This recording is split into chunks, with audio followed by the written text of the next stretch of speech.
Ciao a tutti i tifosi del Napoli. Oggi abbiamo una notizia esclusiva dal mercato delle trasferenze che sicuramente vi terrà incollati allo schermo.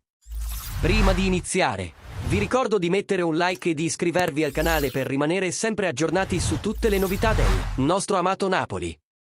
La nostra squadra sta lavorando duramente per migliorarsi sempre di più e ottenere risultati straordinari, quindi non perdetevi neanche un aggiornamento. L'attesa per risolvere l'impasse sulla valsa degli attaccanti continua a essere snervante.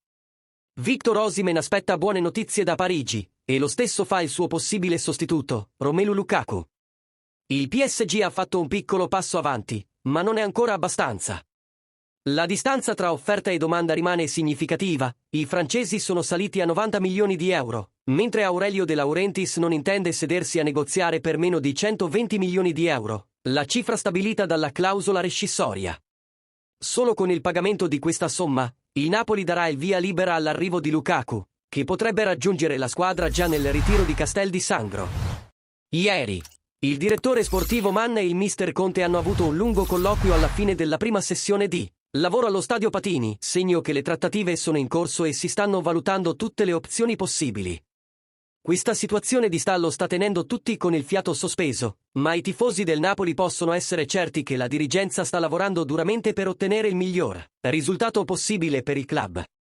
L'arrivo di Lukaku potrebbe rappresentare un grande colpo di mercato, portando esperienza e potenza fisica all'attacco azzurro.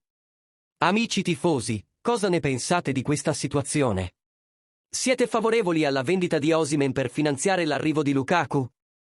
E quali sono le vostre aspettative per il futuro del nostro attacco con questi possibili cambiamenti? Fatecelo sapere nei commenti qui sotto e condividete le vostre idee con noi. Non dimenticate di mettere un like e di iscrivervi al canale per non perdere nessuna notizia sul Napoli. Insieme, continueremo a sostenere e a tifare per un futuro luminoso del nostro club. Forza Napoli, sempre!